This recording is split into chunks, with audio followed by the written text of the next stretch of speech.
دا راته ووایه چې مثال تاسو سره به په ویډیو کې یو ماشوم راته ډېر زیات چې کوم دی هغه تاسو یو بل سره هغه مینه محبت و ډېر زیات نو دا سلسله کله نه شروع شوه؟ با خو ما سره ډېر ټایم نه تعلق و بس بیا پکې ټیک ټاک ته راووتو ښه جي ښه با هغه اچانک ویډیو وایرل شو ښه ما یې سره بیا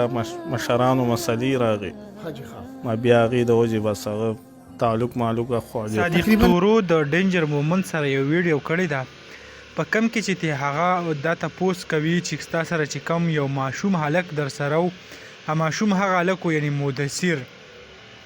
د هغې په هکله ورسره خبره کوي چې آیا دا هلک ستا اوسه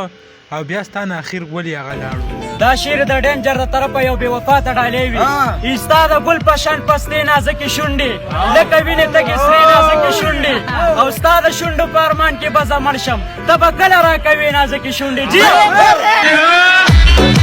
نو هغه چې ورته کم جواب ورکوي یا ورته دا وایي چې دا هلک هغه زما د دې ملګرتیا وه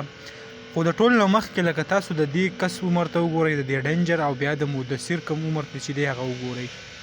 بیا یې دا ویل چې په دې کې دې هلک نشي بیا هم شروع کړی وي یعنی داسې پوډر او داسې قسمه ټایپ څه به څکل خو د دې کم مشران چې وایي بیا و هغه ولګېد او دی بیا کم هسپتال ته چې دی هلته ولېږو هلته یو څو میاشتې و د هغې نه پس وایي بیا دا راووتو نو بیا زمونږ په منځ کې دونه اختلافات راله زمونږ مشران او د دې مدثر د کم مشران چې وایي بیا مونږ په یو بل باندې جرګې وکړې او دا کومه قصه چې وه هغه مونږ ختمه کړه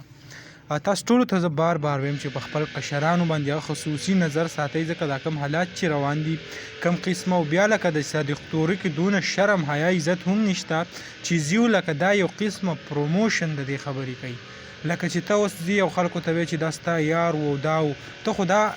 کار چې دی هغه څه په تیزۍ سره روان دی چې تی نور هم هغه پروموټ کوي او د هغې کم اډورټایزمنټ چې دی هغه کې نو برای مهرباني په داسې خلکو لایک ورکول د داسې قسم خلکو ویډیو شیر کول دا مه کوئ ځکه چې په کومه ګناه کیږي په هغې کې به بیا تاسو ټول ورسره هغه شریک کیږئ